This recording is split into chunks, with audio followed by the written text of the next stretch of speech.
اللہ اللہ الحمد للہ وکفى وسلام علی عباده الذین اصطفى اما بعد فاعوذ باللہ من الشیطان الرجیم بسم اللہ الرحمن الرحیم یخافون ربهم من فوقهم ویفعلون ما یؤمرون صدق اللہ العظیم وقال النبی صلی اللہ علیہ وسلم اذا اقشعر جسد العبد من خشیة اللہ تعالی تحاتت عنہ ذنوبه كما يتحات الشجرة ورقها او كما قال علیہ الصلاة والسلام۔ محترم سامعین، اللہ تبارک و تعالی کا بہت بڑا احسان و کرم ہوا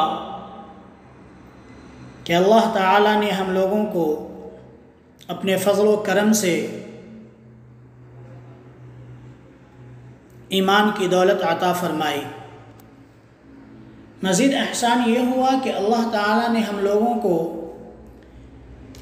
پیارے نبی محمد عربی صلی اللہ علیہ وسلم کی امت میں پیدا فرمایا۔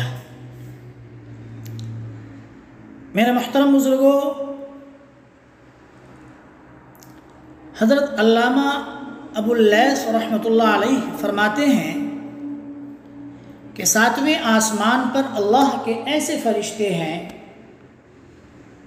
کہ انہیں اللہ تعالیٰ نے جب سے پیدا کیا ہے برابر سجدے میں ہیں اور اللہ تعالیٰ کے عذاب سے انتہائی خوف زدہ ہیں۔ قیامت کے دن جب وہ سجدے سے سر اٹھائیں گے تو کہیں گے سبحانک ما عبدناک حق عبادتک، کہ اے اللہ تو پاک ہے، ہم تیری کما حق ہو عبادت نہیں کر سکے۔ فرمان الہی ہے یخافون ربهم من فوقهم ویفعلون ما یؤمرون، کہ وہ فرشتے اپنے رب سے ڈرتے ہیں اور جس چیز کا انہیں حکم دیا گیا ہے وہی کرتے ہیں اور ایک لمحہ بھی میری نافرمانی میں نہیں گزارتے۔ رسول اکرم صلی اللہ علیہ وسلم نے ارشاد فرمایا کہ جب کوئی بندہ خوف الہی سے کانپتا ہے تو اس کے گناہ اس کے بدن سے ایسے جھڑ جاتے ہیں جیسے درخت کو ہلانے سے اس کے پتے جھڑ جاتے ہیں۔ ایک حکایت ہے کہ ایک نوجوان ایک عورت کی محبت میں مبتلا ہو گیا۔ وہ عورت کسی قافلے کے ساتھ باہر کے سفر پر روانہ ہوئی۔ جوان کو جب معلوم ہوا تو وہ بھی قافلہ کے ساتھ چل پڑا۔ جب قافلہ جنگل میں پہنچا، رات ہوئی، رات کو انہوں نے وہیں پڑاؤ کیا۔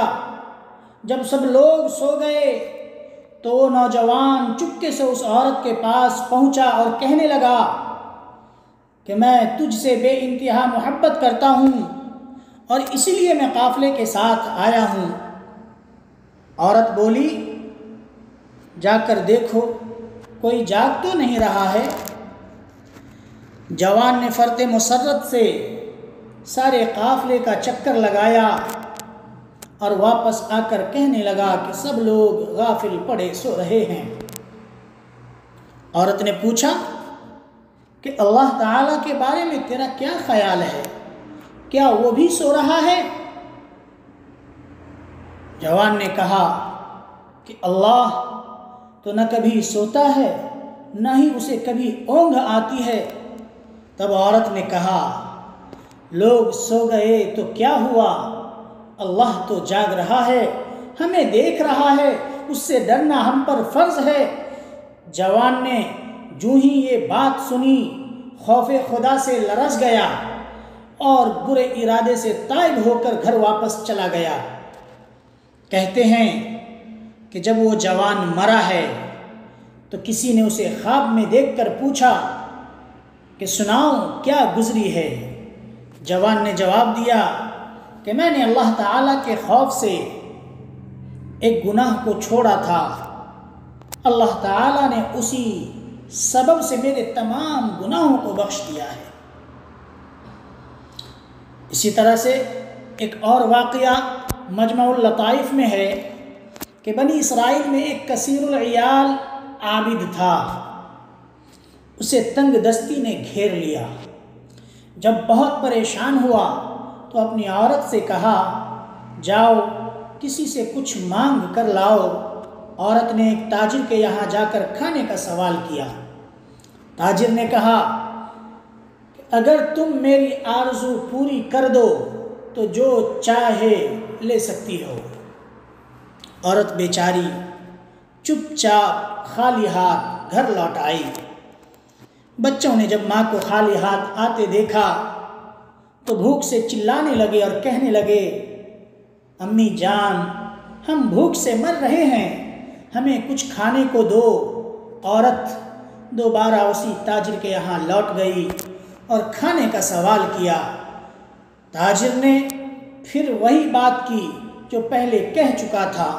عورت اب رضامند ہو گئی، مگر جب یہ دونوں تخلیہ میں پہنچے، تنہائی میں پہنچے، تو عورت خوف خدا سے کانپنے لگی۔ تاجر نے پوچھا کس سے ڈرتی ہو؟ یہاں تو کوئی نہیں۔ تو اس عورت نے کہا میں اس رب لم یزل کے خوف سے لرزا ہوں جس نے ہمیں پیدا کیا ہے۔ تب تاجر بولا جب تم اتنی تنگ دستی اور اسرت میں بھی خوف خدا رکھتی ہو تو مجھے بھی اللہ کے عذاب سے ڈرنا چاہیے۔ یہ کہا اور عورت کو بہت سا مال و منال دے کر عزت کے ساتھ رخصت کر دیا۔ اللہ تعالیٰ نے پیغمبر وقت موسیٰ علیہ السلام پر وحی بھیجی کہ فلاں ابن فلاں کے پاس جاؤ اور اسے میرا سلام کہہ دو اور کہنا کہ میں نے اس کے تمام گناہوں کو معاف کر دیا ہے۔ موسیٰ علیہ السلام حسب حکم الہی اس تاجر کے پاس آئے اور پوچھا کیا تم نے کوئی عظیم نیکی انجام دی ہے جس کی وجہ سے اللہ تعالیٰ نے تمہارے تمام گناہوں کو معاف کر دیا؟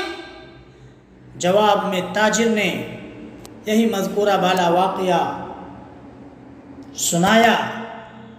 حضور صلی اللہ علیہ وسلم فرماتے ہیں فرمان الہی ہے میں اپنے کسی بندہ پر دو خوف اور دو امن جمع نہیں کرتا۔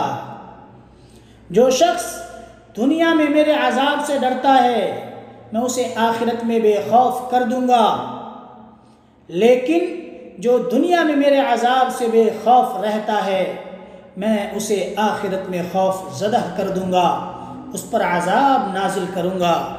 اللہ تعالیٰ کا ارشاد ہے فَلَا تَخْشَوُا النَّاسَ وَاخْشَوْنِ کہ تم لوگوں سے نہیں مجھ سے ڈرو۔ ایک دوسری جگہ ہے فَلَا تَخَافُوهُمْ وَخَافُونِ إِن كُنتُم مُؤْمِنِينَ کہ اگر تم مؤمن ہو تو لوگوں سے نہیں مجھ سے ڈرو۔ اللہ تعالی ہمیں اپنا خوف نصیب فرمائے۔ وآخر دعوانا ان الحمد للہ رب العالمین۔